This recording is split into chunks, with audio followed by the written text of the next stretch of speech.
Esta semana, a CGTP convocou uma nova greve geral e os seus efeitos foram medidos como sendo de grande sucesso. Sucesso para os trabalhadores, na opinião dos sindicatos, pela grande adesão. Ou de sucesso para o Governo, pela pouca adesão. Dentro de 2 semanas, a reforma laboral é discutida no Parlamento, na generalidade, e no final do verão chegará a discussão na especialidade e a votação final global. Se houver uma maioria de direita para aprovar esta legislação, é provável que venha aí mais uma nova greve geral conjunta entre a CGTP e o GT. No mundo, Portugal conseguiu uma grande vitória, voltando ao Conselho de Segurança da ONU. A questão que se coloca é de saber quanto vale ter um lugar num conselho importante de uma organização que tem cada vez menos importância. Nas guerras, onde a diplomacia não funciona, são os drones que têm imposto algum equilíbrio entre as grandes potências que julgavam estar destinadas a ter grandes vitórias e os que vão ganhando só pela capacidade de resistir.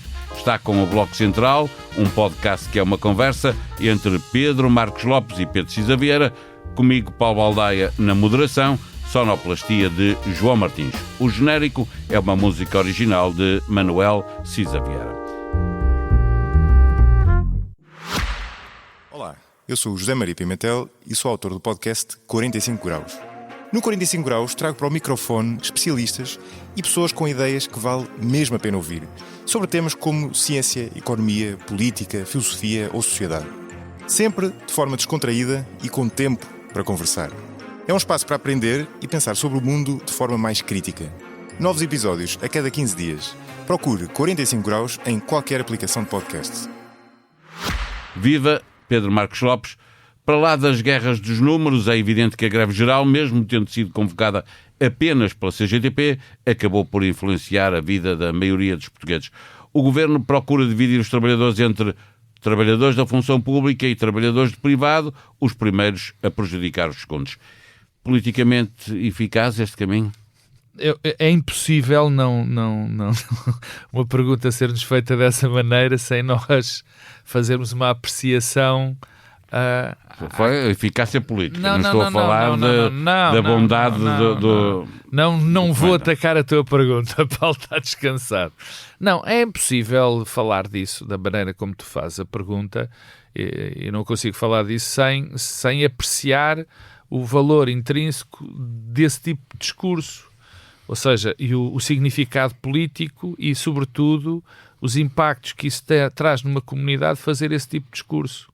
Nós já sabemos, os três, temos idade suficiente, experiência suficiente para saber que é um discurso antigo dentro da nossa comunidade, que é os funcionários públicos são os grandes beneficiados e não fazem nenhum, os trabalhadores do setor privado são os desgraçados e que têm que pagar tudo o que os funcionários públicos fazem. E esse é um discurso que foi, enfim, enunciado, ou pelo menos insinuado pelo seu primeiro-ministro, e é muito grave ser um primeiro-ministro a fazer esse tipo de discurso. Não é a primeira vez que acontece. Eu sei que não é a primeira vez, e nem é ele o primeiro-ministro a dizê-lo. Mas isso é de uma gravidade extrema, porque não só coloca uma parte odiosa sobre um setor importante dos nossos trabalhadores, como desvaloriza o papel do Estado dentro de uma democracia, dentro de uma comunidade e depois dentro de uma democracia. Quer dizer, e isso é profundamente errado. Isso vem colado também a um discurso que há funcionários públicos a mais, o tal discurso, peço desculpa da repetição, que eles não fazem nada e quem faz muito são os trabalhadores do privado. Isso é mau intrinsecamente. Isso é mau porque não só divide, como desvaloriza os trabalhadores do Estado e o próprio Estado. Quer dizer, para os trabalhadores do setor privado é fundamental que os trabalhadores do setor público trabalhem bem e funcionem bem. Quer dizer, portanto, essa é a primeira parte que é profundamente errada. Depois essa pode ter um contexto ainda mais, enfim, que se teria que analisar com outra profundidade, que é a questão da diferente tipo de adesão dos trabalhadores do setor privado aos trabalhadores do setor público. Que há, isso é evidente, que há uma adesão diferente. E é evidente, e depois fomos analisar porque é que isso acontece. Nós também somos suficientemente velhos e suficientemente experientes para saber porque é que é.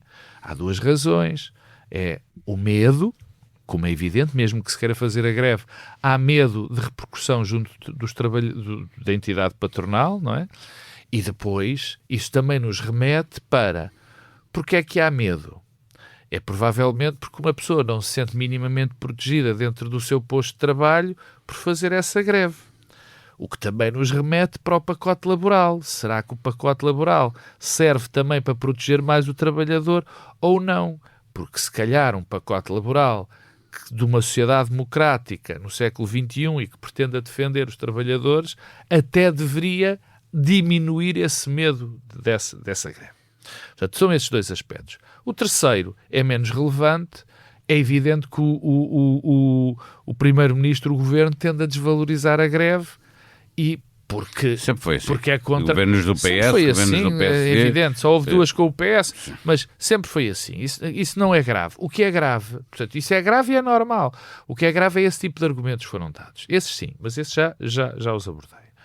O último ponto, quanto ao efeito desta greve. Há algo que eu já aqui, salvo erro, já o disse, mas quero voltar a referir porque eu acho muito importante.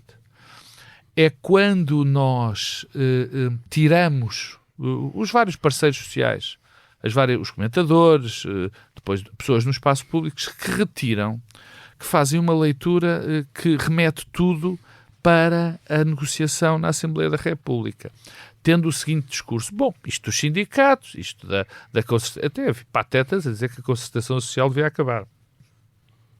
A concertação social, os sindicatos, isso pouco importa. Não tem poder vinculativo. Porque representa...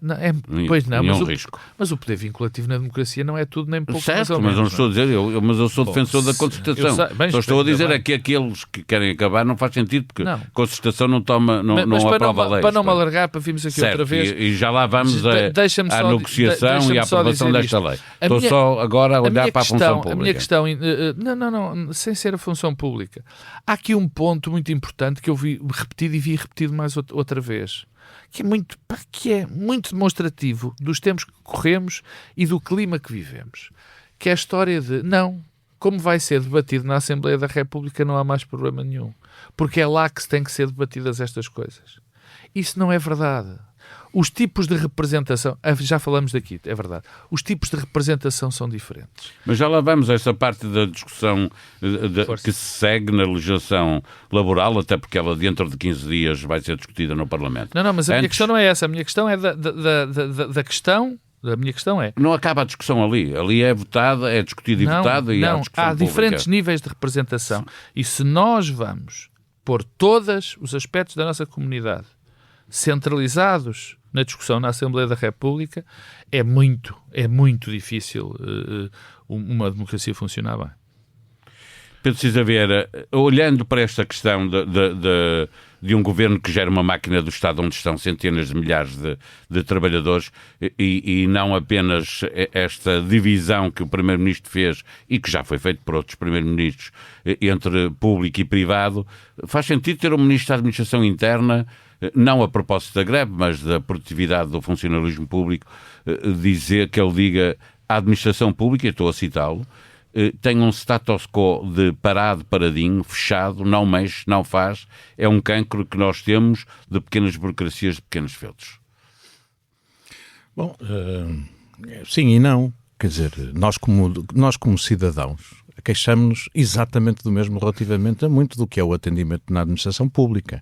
Eu tenho falado sistematicamente sobre a circunstância de a administração pública responder tarde e mal às necessidades de transformação da sociedade portuguesa e de, sobretudo a partir da pandemia, ter havido uma degradação do atendimento público em qualquer espécie de serviço que dependa de um atendimento num balcão.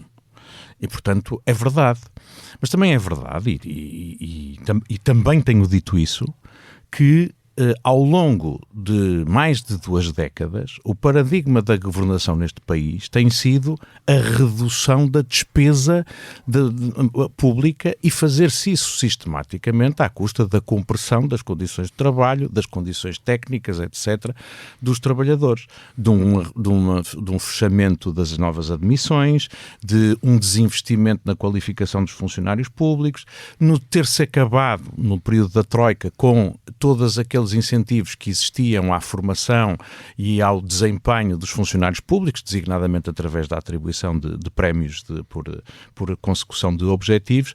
Todas essas coisas, obviamente, têm criado incentivos negativos para o bom desempenho da administração pública. Portanto, o Sr. Ministro tem, se calhar, o direito, como nós, cidadãos, de se queixar da forma como a administração pública às vezes nos exaspera, mas como ele é membro de um governo, tem uma obrigação acrescida de transformar isso. E, portanto, é isto que eu queria dizer, quer dizer, acho que é importante, acho que é muito importante, acho que é muito importante que um governo que diz que é reformista, um governo que está, e bem a meu ver, a reformar as regras da contratação pública, as regras que organizam procedimentos administrativos, etc., tenha a consciência que isso são condições necessárias para o melhor funcionamento da administração pública, mas não são suficientes, e que a qualificação e capacitação dos trabalhadores da administração pública é uma condição tão indispensável como as outras. E motivação. E isso também passa por motivação e pela criação de incentivos ao desempenho dos trabalhadores da administração pública. Portanto, é isso que eu queria dizer, e o Sr. Ministro da Administração Interna tem boas maneiras por onde começar. Pode, por exemplo, começar por reorganizar as forças de segurança para nós, por exemplo, passarmos a ver mais polícias na rua. Nós andamos nas cidades portuguesas e não vemos polícias na rua, a não ser os que estão a fazer serviços de gratificado à porta de discotecas ou a monitorizar as entradas e saídas de estaleiros de obras. O Sr. Ministro da Administração Interna podia assegurar que, onde existem pontos negros de criminalidade que estão perfeitamente identificados, sítios onde sistematicamente ocorrem ou pequenos assaltos, ou intimidações, ou agressões, ou seja lá o que for, tem a polícia visível na rua. O Sr. Ministro da Administração Interna podia assegurar que quando o Presidente da Câmara diz, nós temos aqui um problema à porta desta escola, nós temos um problema neste bairro, nesta rua, está localizado, está perfeitamente identificado, temos gente a queixar-se, o Sr. Ministro da Administração Interna dava instruções... Em abono do Ministro da Administração Interna dizer que esta frase foi retirada de uma entrevista feita na SIC, onde eu participei também como entrevistador, e onde ele deu resposta a essas coisas, designadamente admitindo fecho de esquadras para ter mais pessoas nas ruas, exatamente nesse ponto. Pois, mas eu também queria recordar ao Sr. Ministro da Administração Interna que há 25 anos atrás, o então Ministro da Administração Interna, Dias Loureiro, também teve o projeto das super esquadras, que era basicamente o encerramento de uma série de esquadras de proximidade, agregando os agentes em grandes esquadras, o que supostamente permitiria libertar agentes de trabalho administrativo, para os quais não é necessário ter uma função policial, e permiti-los ter na rua. Aquilo que aconteceu foi que as esquadras de proximidade encerraram e continuamos a não ver polícias na rua. Portanto, o Sr. Ministro da Administração Interna, que é uma pessoa que eu conheço, respeito, aprecio mesmo, tenho imensa confiança nas suas possibilidades, eu fazia-lhe este repto. Sr. Ministro, se acha que os funcionários públicos têm a velocidade devagarinho ou parado, então comece por aqueles que estão sob sua tutela e direção. Comece por aqueles que precisam de estar na rua e ser visíveis pela população, para que depois o Sr. Primeiro-Ministro e o Sr. Ministro da Presidência não andem a dizer que a percepção de insegurança é muito grande. Talvez, se os agentes estiverem na rua, a percepção seja menos relevante. Seja menor. Vamos olhar de novo para a legislação laboral. Deixas-me dizer uma coisa em relação a que tu deste uma nota e é interessante. Eu sou crítico muitas vezes do ex-Presidente da República, Cavaco Silva, mas queria de facto esse foi o reformista, não se pode dizer que não. o Presidente da República... Obrigado a isso, vamos entrar para a CEE. Obrigado ou não foi. Ele, quer dizer, isso é uma boa discussão, porque eu sou um crítico, não? A mundividência do senhor de Cavaco Silva é assim, está para aí no outro mundo da minha, mas eu tenho... Mas fazemos sempre esta discussão como se Portugal não estivesse obrigado a fazer aquelas reformas todas, quem quer que fosse o Primeiro-Ministro, porque é para entrar para a CEE... Pedro, não. Portugal está obrigado a fazer Paulo, uma série de reformas pelo PRR e, não as este governo não as fez Paulo, ou está a fazê-las ao contrário. Por exemplo, uma das reformas era acabar com a segmentação do mercado de trabalho e reduzir o recurso a contratos a termo. Este governo tem uma proposta laboral que está a alargar o recurso a trabalhos a termo. Essa podia ter sido feita por muitos governos e ficou um bocadinho aquém. Não, foi feita. Os últimos governos do Partido Socialista reduziram as possibilidades de recurso a contrato a termo, designadamente acabando para o caso de trabalhadores à procura do primeiro segmentação, apesar das boas... A segmentação continuou, teve alguma diminuição, mas continua muito forte. O número de trabalhadores precários diminuiu nos últimos 10 anos. De acordo, mas diminuiu em percentagem. Mas diminuiu muito pouco em relação mas aumentou muito nos jovens. Mas eu queria falar no Cavaco Silva. Muito complicada. Eu ia falar no Cavaco Silva, em Cavaco Silva, que foi, na minha opinião, um bom primeiro-ministro. Primeiro-ministro que, enfim, era o que estava e fez um bom papel. Mas ele falou agora na questão das reformas e é muito curioso porque eu subscrevia todas as... li vírgula por vírgula o que ele disse em relação à reforma. Ele é um violento apoiante, enfim, como nós os três, aliás, da mudança da lei da contratação pública e da questão do visto prévio.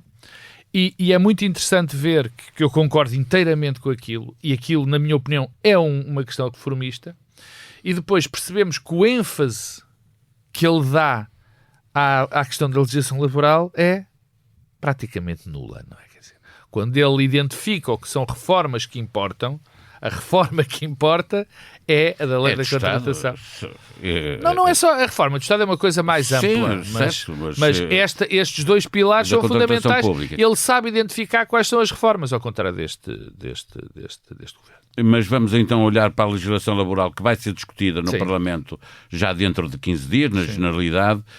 O Primeiro-Ministro... Nós já a temos aprovada, não sei mostra, se vocês já repararam. Não sei, é isso que eu quero saber. Não mostra vontade de fazer grandes cedências apenas num ponto ou noutro, salienta ele. Não pode. Ele quer mostrar, quer aprovar mesmo a lei ou quer apenas mostrar que o governo... Não pode, ele vai aprovar a lei.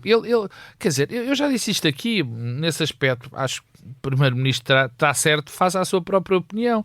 A negociação possível desta lei,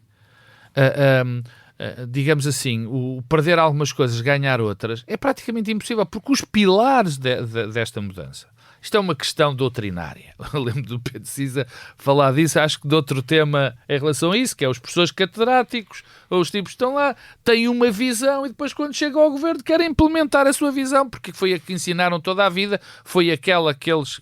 E isto é um caso paradigmático disso. A doutora Rebelo Pinto... Desculpa. Rebelo Pinto, Palma Ramalho, acha que aquilo está certo, impôs aquilo, o Primeiro-Ministro achou que estava muito bem e aquilo tem pilares. Quer dizer, andar a brincar, se mudas os pilares, mudas a lei completamente. Mas eu estava a anunciar, digamos assim, aquilo que me parece, posso me enganar. Eu acho que esta legislação foi aprovada anteontem, de uma maneira clara. Explica. É muito simples. Foi o anúncio do acordo para os prazos da revisão constitucional entre o Chega e o PSD. Que eu acho que está ali. Eu acho que aquilo está ali.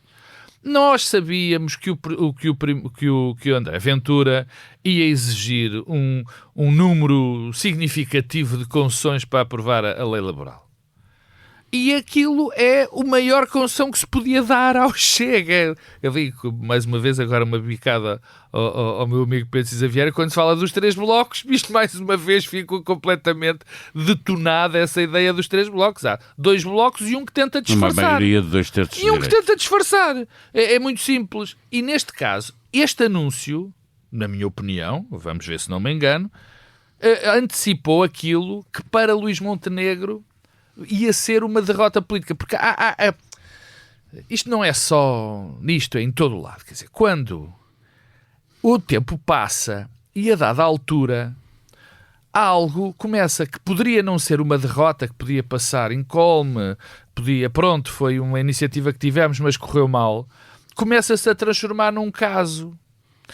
E esta legislação, se não passar, é uma tremenda derrota pessoal já para o Primeiro-Ministro. Aquilo que poderia não ser, aquilo que poderia fazer uma negociação, alteravam-se os pilares, seja o que fosse, ou então deixava-se cair, porque como a TSU no tempo de Passos Coelho. E como o próprio Pedro Passos Coelho anunciou há uns meses, quando disse que se esta reforma, se não for possível aprovar, o Governo deveria dizer que é a oposição que não deixa. Exatamente. Não, mas isto tornou-se uma questão política quase central mesmo. Portanto, é uma derrota.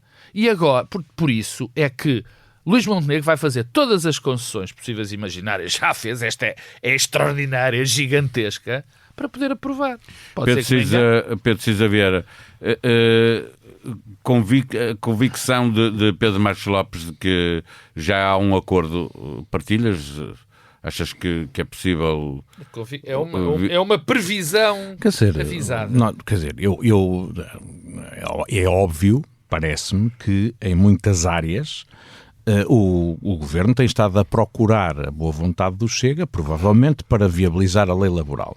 Já vimos isso na nacionalidade, já vimos isso numa série de coisas, e agora neste pseudo-acordo para a revisão constitucional, que na verdade não é nada. Não é nada. Mas a única coisa... Por isso é que é grave, sabes, Não, mas o que eu estou a dizer é que o Chega quer estas pequenas vitórias, porque na verdade não tem propriamente programa. Agora, o que é que vai ser depois, mesmo que seja aprovado na generalidade, o que é que vão ser as alterações na especialidade que o Chega conseguirá impor para dizer que não, os aspectos sobre os quais já falou publicamente como não sendo aceitáveis são feitos? Também eu estou convencido que, por exemplo, o André Ventura, que chegou a dizer que era inadmissível a questão da não reintegração por despedimento ilícito, etc. Se depois isso vier a constar da versão final da lei, ele é pulado para que dormirá melhor, não é? É só mudar a formulação. Tem a grande vantagem de os adeptos do Chega não lhe exigirem coerência nem consistência, que estão sempre a apontar aos outros líderes políticos. A capacidade de se desdizer é uma virtude. É uma virtude. Chega. Mas, portanto, não é isso que define o que eu disse. Exatamente. Não é isso que define. Mas quer dizer, para mim o tema mais... eu queria voltar aqui a esta coisa de... julgo que o Governo e a AD estão a tentar usar esta pseudo-reforma laboral como uma demonstração da sua capacidade e vontade reformista. E o que eu quero dizer é fazer alterações a leis existentes, por si só, não são reformas. Ou essas alterações levam a alguma coisa diferente. E sobretudo também é necessário avaliar se o propósito anunciado das reformas, que neste caso da reforma laboral foi muito pouco articulado, depois tem tradução ou consequência naquilo que é a forma como a lei efetivamente ocorre. Eu gostava de recordar que no seu último Economic Outlook, publicado em abril, a OCDE, que basicamente vai olhando para as economias dos países mais desenvolvidos, fazendo recomendações, muitas vezes o governo português recorre à unidade técnica da OCDE para fazer estudos técnicos de reformas que tenham que fazer. Por exemplo, a OCDE trabalhou no projeto de reforma e de implementação desta prestação social única, está a trabalhar há muito tempo com o governo português, mas a OCDE, na última recomendação, dizia qualquer coisa como é importante diminuir o recurso aos contratos a termo para evitar a segmentação e reduzir, devem-se continuar esforços para promover o uso de contratos sem termo e deve-se tentar reduzir o custo dos despedimentos, o custo não apenas de indemnizações, mas da forma como ele está feito. Um governo que efetivamente quisesse contribuir para o propósito anunciado, que é aumentar a produtividade das empresas portuguesas e a produtividade de trabalho, tinha muito campo para fazer, sem ir ao alargamento do recurso a contratos a termo. E sem precisar de fazer coisas como as reformas sobre outras coisas.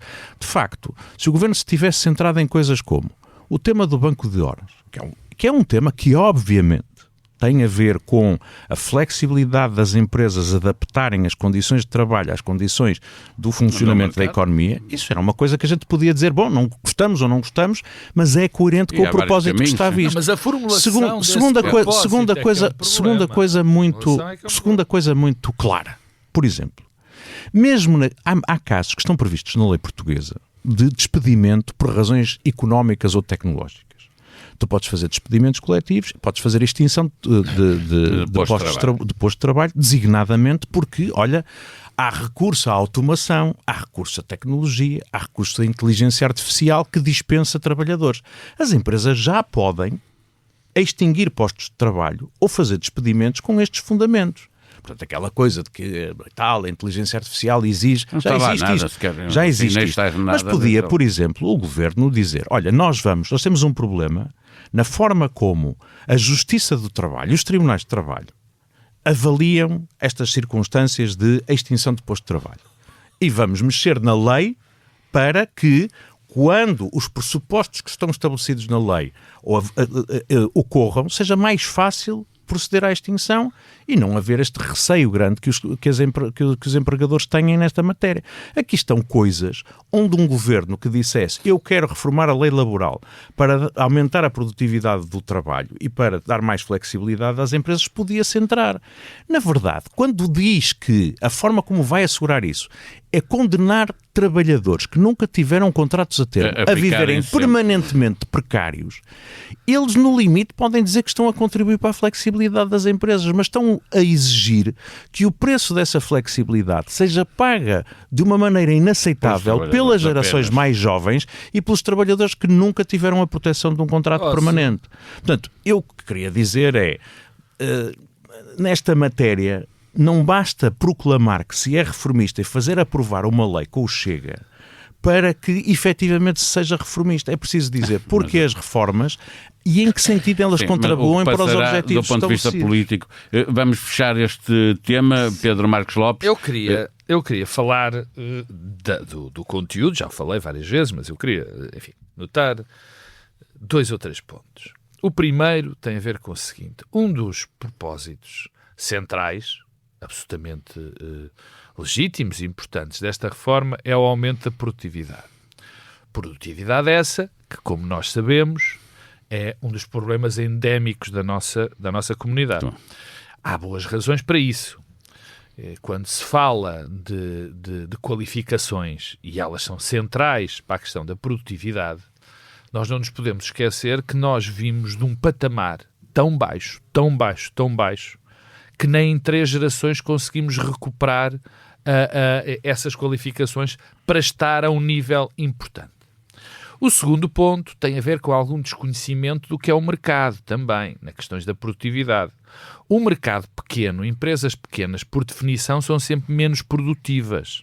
Isto porquê? Sendo um mercado, como o mercado é pequeno, as empresas geram menos sinergias, geram menos necessidades de eficiência e, por definição, não são tão produtivas.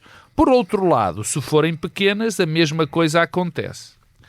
Agora, quando se quer aumentar a produtividade, isto parece-me central, peço desculpa da repetição, central nesta questão nós não aumentamos a produtividade tornando os trabalhadores mais precários. Nós não aumentamos a produtividade se as pessoas estiverem sempre com medo de ser despedidas. Nós não aumentamos a produtividade se não formarmos as pessoas. E só podemos... Está previsto menos... por parte das empresas, menos formação aos trabalhadores. E se nós não formamos trabalhadores, eles não se tornam mais produtivos. E para se formar é preciso que eles lá estejam. Não se pode estar a mudar de trabalhadores 3 em 3 meses. Portanto, o aspecto central desta reforma, que não é reforma, desta transformação, vai no sentido completamente errado. Nós temos é que proteger mais a capacidade das empresas, aí sim das empresas, poderem gerar mais produtividade, fazendo dos trabalhadores melhores trabalhadores. Temos ainda... Mas os empresários, os patrões têm estado ao lado do governo nesta reforma. Não, são os funcionários dos trabalhadores, os funcionários dos patrões, Sim. porque normalmente os representantes são os funcionários e muitas das vezes são diferentes desse significado. E nenhum patrão pediu esta mudança. Se isto caísse no colo, tudo bem. 2 pontos ainda, e rápidos. A questão que o Pedro falou da questão da reintegração versus os tribunais. Isto é pior, é a falsa questão. Primeiro, praticamente não há reintegração de trabalhadores na atual legislação. Sim, mas o preciso ver, o que estava a falar é quando tu extingues um posto de trabalho, se essa extinção é considerada justa de acordo com a lei ou não. Ilícita. E a lei ou lícita. Sim. Mas a questão, lei pode estar... mas eu não vou contrariar isso. A questão da reintegração não se põe normalmente. Sabes porquê? Porque quando essa decisão, quando essa sentença é travada, é feita, o trabalhador já está ou a trabalhar ou já não quer voltar para essa empresa por motivos óbvios. Não, isto não acontece. O que é central é o princípio. A questão é se a lei defende ou não defende o trabalhador. Mas essa não era a questão de cidadania. Claro, é por isso que eu estava a falar dela. A questão é o princípio. E o princípio que aqui está em causa é do desequilíbrio natural entre o poder do patrão e o poder do trabalhador. Essa é que é a questão. O direito do trabalho serve exatamente para isso, para equilibrar, para tentar compensar o que é uma relação desfavorável por definição ao trabalhador. Mais frágil. Vamos continuar a discutir. Eu, como disse, não acho que nada disto seja inconstitucional, mas isto reflete opções políticas do governo que devem ser ajuizadas como tal. Passamos para a prestação social única. Luís Montenegro apresentou esta PSU e Passos Coelho logo veio dizer que era uma boa ideia, mas tratando de recordar naquilo que agora é o seu desporto favorito, que é mandar bicadas ao governo, que esta ideia vinha do governo de António Costa por conta do PRR. Precisa ver o que é que há de novo na PSU e nesta questão da obrigação do trabalho social. É isto que é novo? É uma das coisas que é nova. Eu não tive tempo de ver a proposta de... Não é a proposta de lei, que é uma lei de autorização legislativa, sim, mas o que dá entrada na Assembleia da República é a autorização que o Governo pede para legislar nesta matéria, por um lado, e por outro lado, um projeto do decreto-lei que o Governo aprovará no uso dessa autorização. E não tive tempo de olhar tudo até ao fim, mas aquilo que me pude aperceber é o seguinte. Primeiro, isto corresponde efetivamente a um projeto antigo dos governos do Partido Socialista e que correspondem a uma ideia de simplificação de um conjunto de prestações sociais não contributivas que estão em vigor no nosso país. O que é que são prestações sociais não contributivas? São prestações que o Estado atribui através da Segurança Social, mas que não é pago através das contribuições dos trabalhadores. É o Estado que transfere para a Segurança Social para que esta depois entregue às pessoas beneficiárias. Portanto, são coisas que são pagas com os nossos impostos e que são atribuídas a pessoas não porque elas tenham contribuído, como num subsídio de desemprego, num subsídio por invalidez, numa baixa por doença, numa reforma, nós recebemos uma prestação a que criámos o direito através dos descontos que fizemos. Mas para a tentativa jurídica, se me permite, é mesmo. Não é direito. É como um seguro que nós contratamos. Estás a ver? Nós vamos pagando para ter direito e isso é o sistema contributivo. Neste caso. Pessoas que não existe um seguro para estas prestações. Ou seja, são pessoas que, por razões de carência e por razões de dignidade, o Estado diz estas pessoas que não podem ficar na pobreza. E as políticas de combate à pobreza têm levado a criar ao longo do tempo várias prestações não contributivas. Desde pensões de velhice e de invalidez de pessoas que nunca tinham feito contribuições, Até depois outras prestações que foram surgindo mais recentemente. Primeiro o rendimento social de inserção, já nos anos 90, depois coisas como o complemento solidário para idosos, aprovado para aqueles pensionistas que recebiam tão pouco que não conseguiam viver na pobreza, e havia muita pobreza na terceira idade, casos como a prestação social de inclusão, que era para deficientes, casos como abonos de parentalidade para pais que não tinham direito ao abono de família ou que estão em situação de extrema pobreza, casos como, por exemplo, o subsídio social de desemprego, que é atribuído a pessoas que ficam numa situação de deixam de poder trabalhar, mas que se mantêm numa situação de desemprego de longa duração e prolongam um pouco uma prestação social a seguir ao fim do período do subsídio de desemprego. E o que é que tinha acontecido? Estas prestações sociais foram sendo criadas ao longo do tempo e nós tínhamos uma multiplicidade de sistemas com critérios de elegibilidade bastante vastos.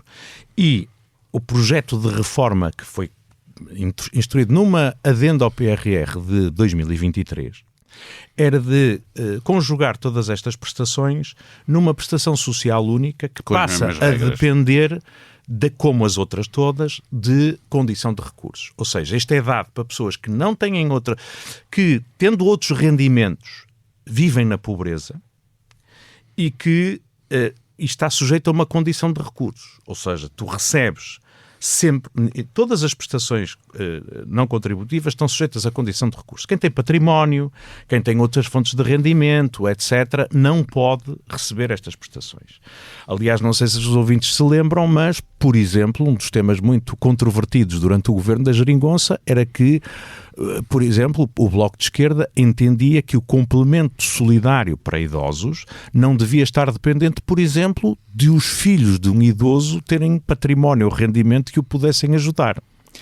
Um outro tema é, por exemplo, quando são agregados familiares no rendimento social de inserção, tu divides o rendimento da pessoa que trabalha pelo número de pessoas que vivem com ele. Pode ser uma avó, pode ser filhos que são dependentes.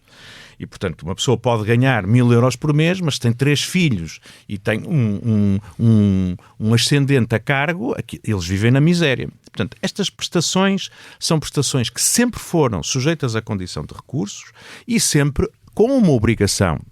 Por exemplo, no caso do rendimento social de inserção, não obviamente para os complementos para as crianças ou para os idosos, sempre sujeito a uma obrigação de procura ativa de emprego, sim, mas que não sempre é igual sujeitos à obrigação da apresentação periódica no centro de emprego, etc, etc. E no caso do rendimento social de inserção, sempre sujeito a um contrato de inserção que obrigava as pessoas a terem ou formação profissional, a mandarem os filhos para a escola, etc, etc.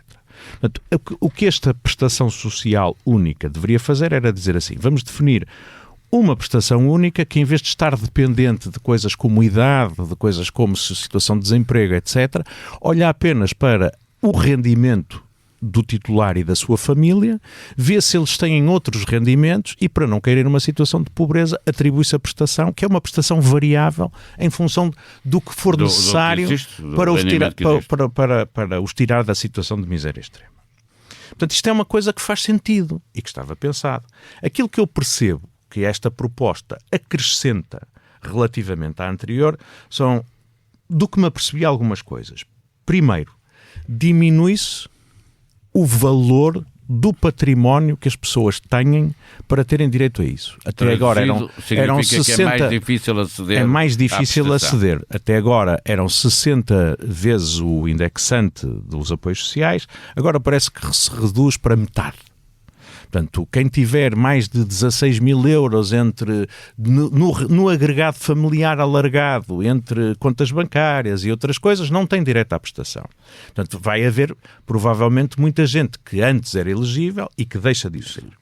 Faz-se uma outra coisa que, além da obrigação de procura ativa de emprego, os têm a obrigação de aceitar trabalho em atividades de solidariedade, designadamente em coisas da economia social, etc., ou entidades públicas, até 15 horas por semana. Terrenos. E depois também se diz que quem estiver em prisão preventiva ou não sei o quê, perde o direito à prestação. Estas coisas eu acho que vão ter um impacto apesar do Governo dizer que não vai afetar o rendimento daqueles que já recebem estas prestações, pode ter um impacto complicado em termos de combate à pobreza. Por exemplo, há uma coisa que sabemos muito bem, que é o maior risco de pobreza hoje em dia está nos agregados familiares que são monoparentais e que têm filhos ou ascendentes a cargo. Muitas destas pessoas trabalham e, no entanto, não têm rendimento suficiente para tirar as crianças tirar o agregado da pobreza e, portanto, há uma série de coisas que me parece que isto deveria de ser melhor explicado e melhor fundamentado. O que é que acontece? O trabalho para estas coisas está a ser feito há 3 anos. Há comissões com a OCDE a fazer isto há 3 anos.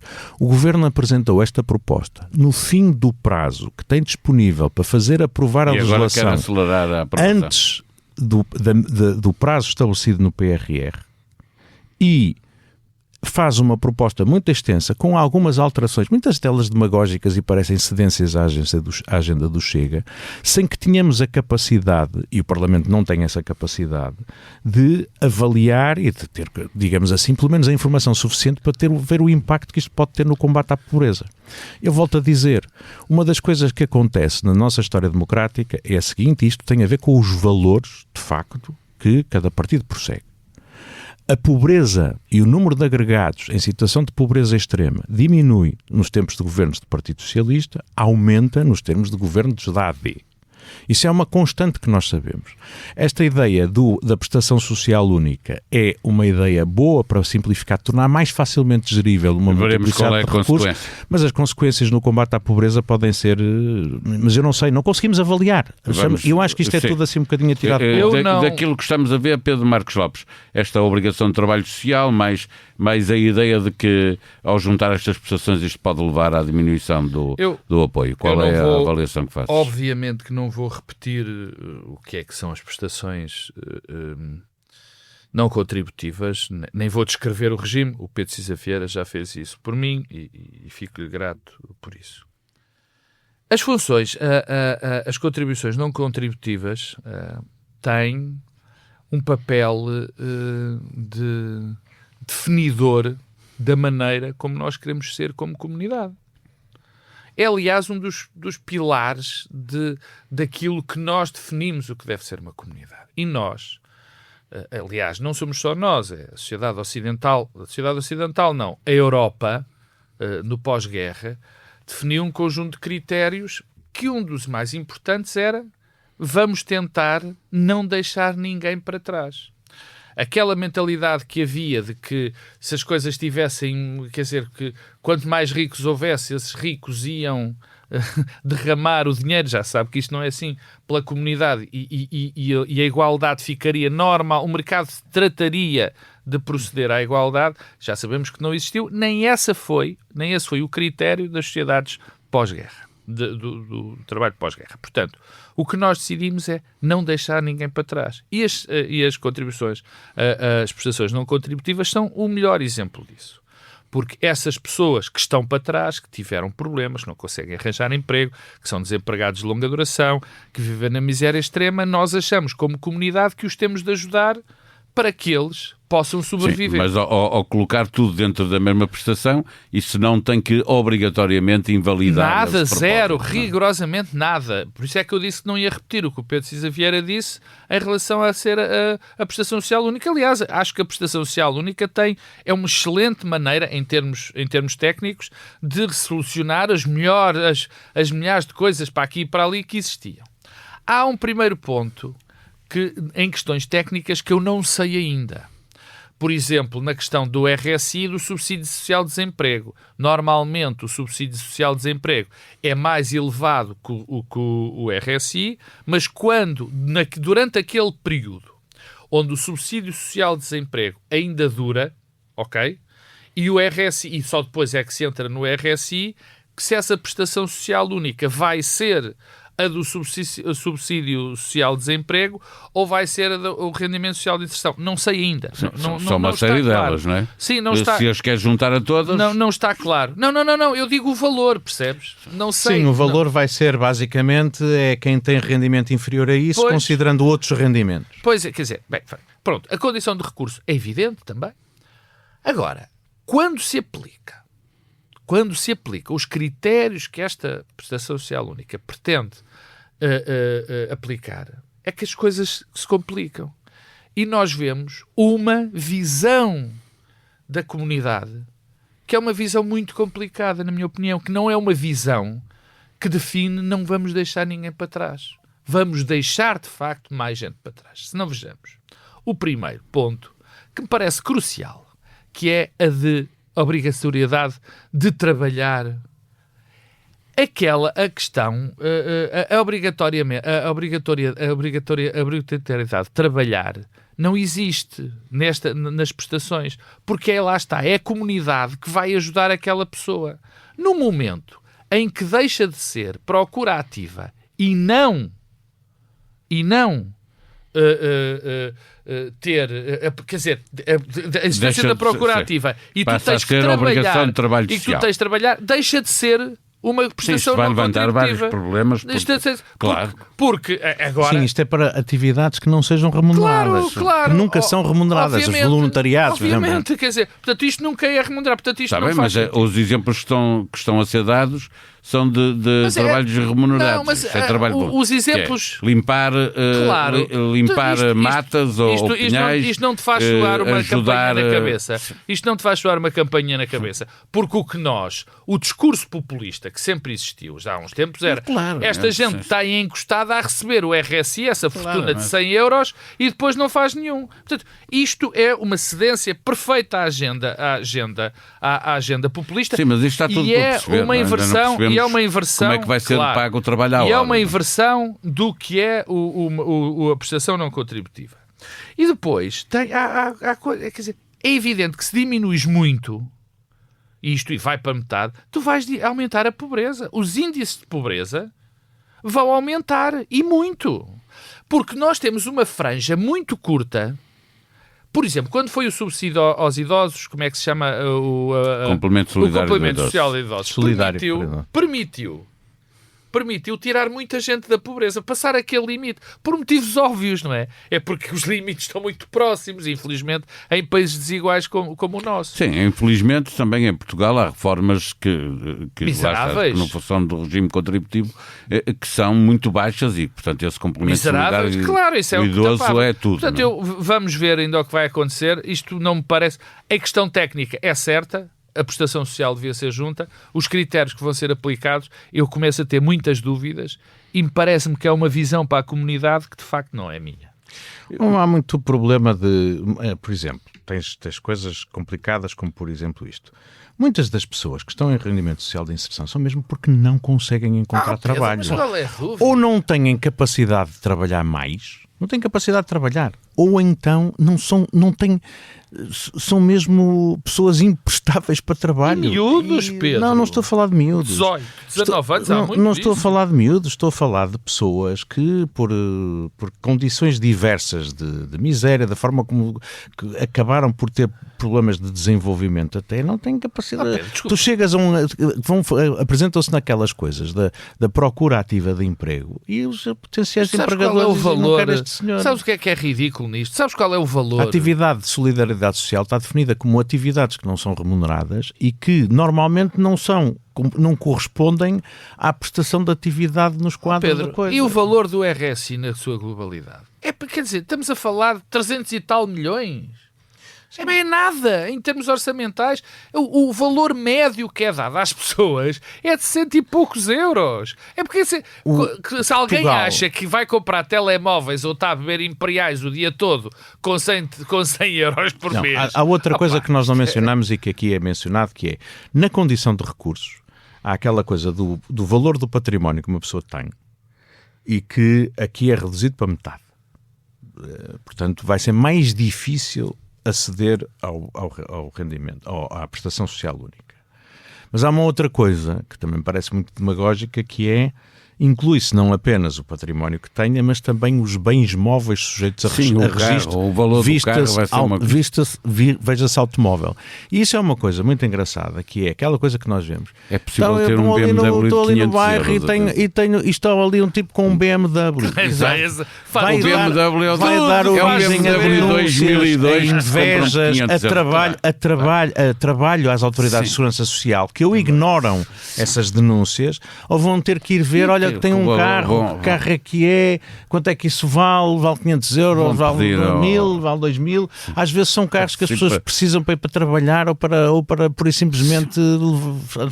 É uma coisa de facto... Isto não te faz... Vamos ver... Isto parece-me uma coisa... Deixa-me só dizer-te isto. Mas nós temos que fechar, eu ainda quero perguntar uma coisa a muito nossa grande vitória na ONU. Quando nós estamos a aprovar medidas de política pública, temos que ter uma preocupação muito grande de fazer algo que seja fácil de executar e que não dê mais trabalho aos serviços, que os serviços não têm condições. Temos que medir o que é que estamos a ganhar impondo determinadas condições, porque o custo pode ser muito elevado. Eu tenho a impressão que algumas destas coisas são pensadas para ceder a agendas como essa. Tipo, tenho um carro, vivo num bairro social e tenho um carro. Tu não sabes onde é que é Tu não sabes onde é que o mesmo móvel, o bem móvel é para este discurso que toda a gente já ouviu. É o Mercedes à porta e o telemóvel de 1.000 euros na mão.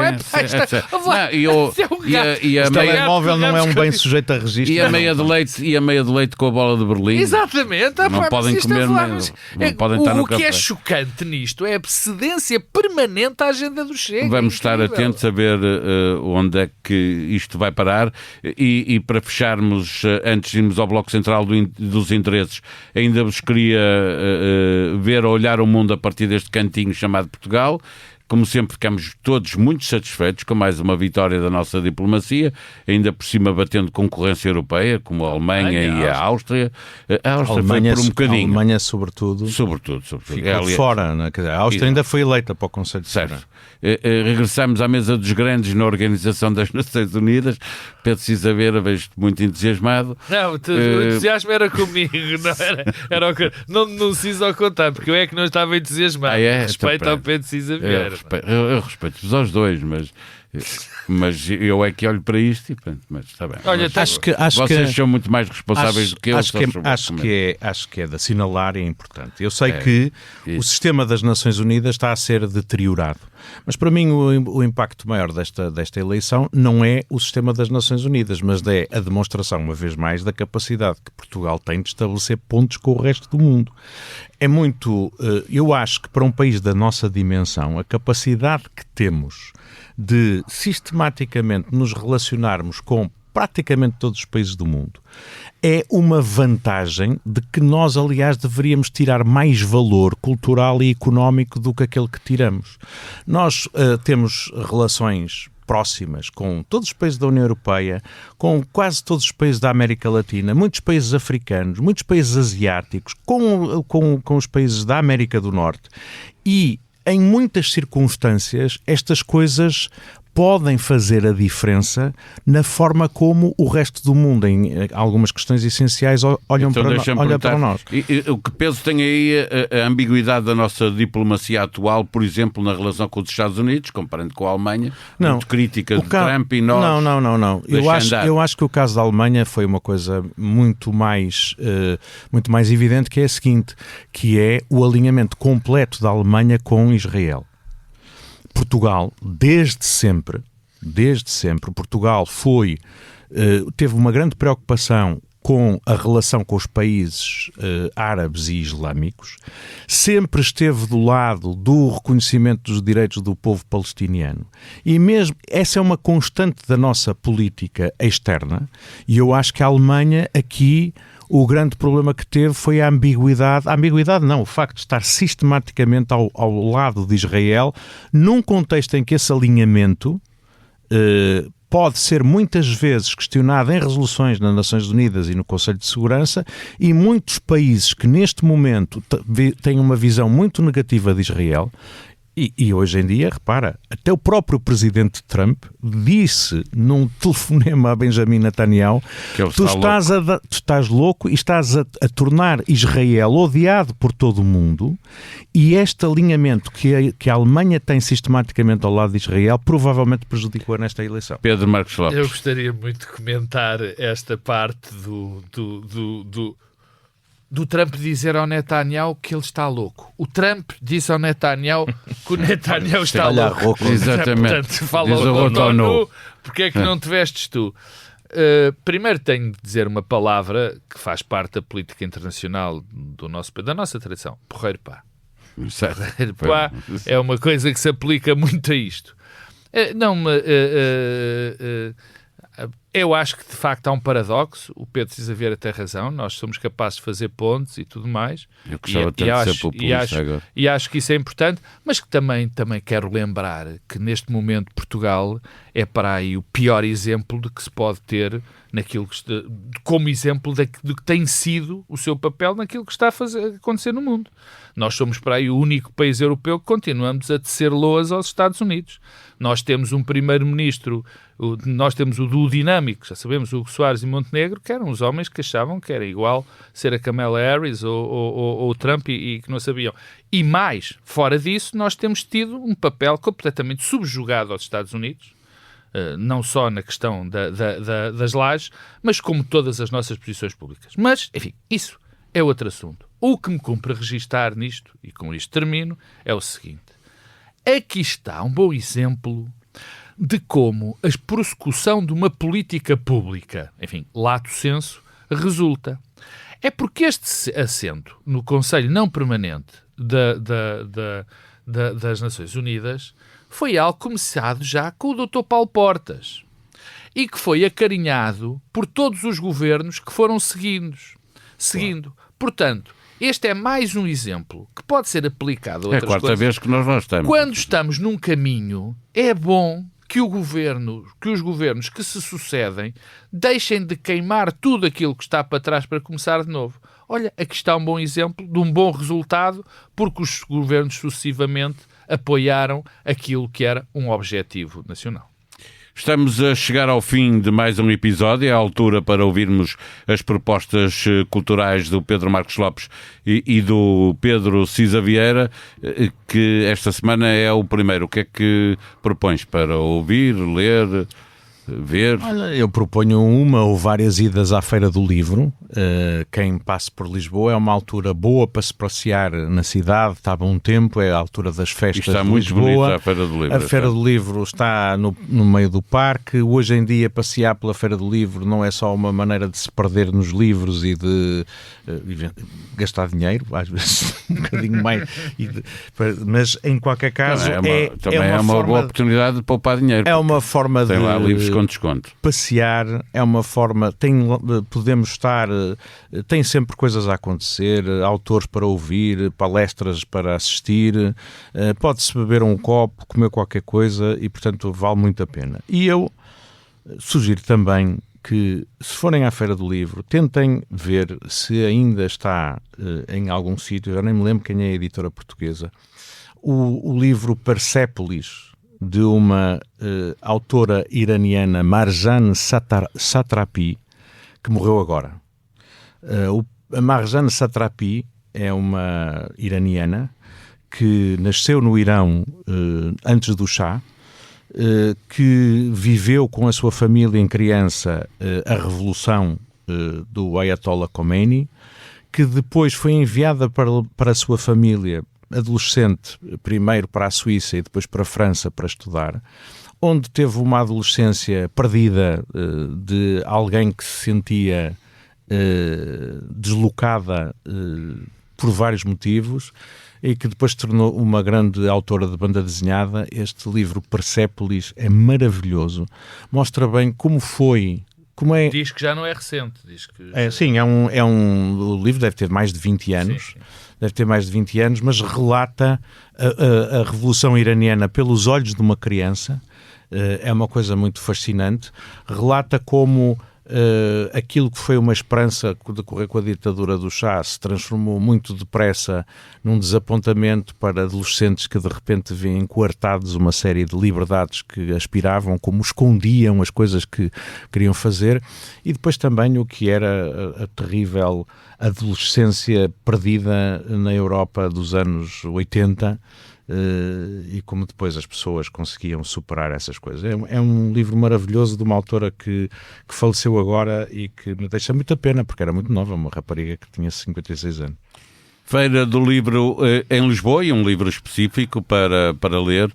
Pedro Marcos Lopes, o que sugeres? Ora bem, são 3 coisas. A primeira é inevitável, também vou repetir o que disse o Pedro, eu recomendo ir à Feira do Livro, e dentro do âmbito da Feira do Livro, como eu ainda estou meio abananado, e já vai para aí 3 semanas, com a lista do Guardian, dos 100 livros do Guardian.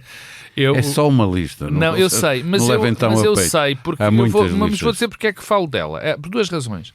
A primeira é porque fui insultado pelo meu filho mais novo, porque um dos livros, está para aí 17 ou lugar 18, que é a vida e as opiniões do Cavalheiro Tristram Shandy, do Lawrence Stern. E eu disse, estava a falar com ele disso e ele disse, eu nunca li isto. E fui violentamente insultado, chamou-me ignorante, chamou-me essas coisas todas. Ninguém lê os livros todos. Há uma dúvida se não é este o livro que inicia o romance moderno. Há quem diga que é isto, há quem diga que é o Robinson Crusoe, há quem diga que é o Dom Quixote. Portanto, há esta dúvida. Mas eu este nunca li. E segundo o conselho do meu filho Sebastião, é dos livros mais extraordinários que há. Já o comprei, ainda não o comecei a ler. É esse. E também por causa do Guardian, quero aconselhar as pessoas a ler A Casa do Krul, de Jorge Simenon, que não está na lista. E o Simenon é um dos meus escritores favoritos. É um livro extraordinário sobre racismo, sobre xenofobia, mas escrito de daquela maneira brilhante do Simenon.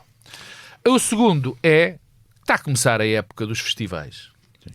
O primeiro grande festival, já houve aqui o Koala, só com músicos brasileiros, que foi muito engraçado, e já temos dia 11 a 14 ao Primavera, e o Primavera, que é o meu festival favorito, infelizmente não sei ainda se consigo ir, mas tem coisas tão boas como os Big Thief, os Idols, os Nation of Language, que é uma banda que surgiu que é muito boa, mas tem algo que eu quero salientar, e que é uma aposta muito boa do Primavera, que é uma aposta que já existia, mas agora está, que são os intérpretes portugueses. Vamos ter os Paus, de que eu sou suspeito de admirar, porque tenho um sobrinho por afinidade, que é baterista dessa banda, mas é uma banda extraordinária, já antiga. Tem os Sensible Sockers, que é uma banda da Póvoa de Varzim, que devia ter muito mais reconhecimento, porque são fantásticos. Tem a Gisela João, que vai cantar, aqueles álbuns, com certeza, que o Pedro Cisa Vieira tanto gosta. Portanto, vale muito a pena. E tem os Gorillaz. Tem os Gorillaz, quer dizer, tem muita coisa. E termino, para fazer sempre o contraponto, com uma música que é das músicas da minha vida e que fala muito daquilo que nós estamos a passar. É uma música que também não vai estar. O Jacques Brel não vai estar no Primavera, infelizmente. Mas tem uma música que é o Vesulo, que é uma música sobre insatisfação, sobre o problema das decisões. Uma música um texto absolutamente extraordinário, e a interpretação do Jacques Brel. E se as pessoas já não se lembram, não conhecem, vão ouvir uma das mais extraordinárias interpretações e uma das músicas mais bonitas e mais cheias que existe. Eu, sempre que tenho uma festa qualquer, ando sempre a chatear o disco jockey para pôr o Vesul, que depois toda a gente fica a olhar uns para os outros, mas é uma música extraordinária. Jacques Brel, 2 livros e também o Primavera Sound no Porto. Nós vamos voltar na quarta-feira, é feriado, 10 de junho. Nós voltaremos com o episódio... Atenção, 10 de junho vai ser muito importante. Tenho que dizer isto. Porque vai ser o grande embate no Estádio Nacional entre Lessa Futebol Clube e Vitória de Cernache para a ascensão às divisões. O 10 de junho é sempre um grande dia, porque tenho um irmão a fazer anos nesse dia. Faz 70, o Luís. E eu tenho uma neta que nasceu no dia de Portugal e das comunidades portuguesas. O meu irmão até se chama Luís, vê lá tu. e tenho outra irmã a fazer no dia 11, portanto vou estar em festa no Porto, não é no Primavera Sound, mas é em festas familiares. Voltamos na próxima sexta-feira apenas, porque vamos gravar, ainda não combinamos aqui, mas vamos gravar só no final do dia de quinta, ou na própria sexta de manhã, logo vemos, mas o episódio estará disponível apenas na sexta-feira. Boa semana para todos.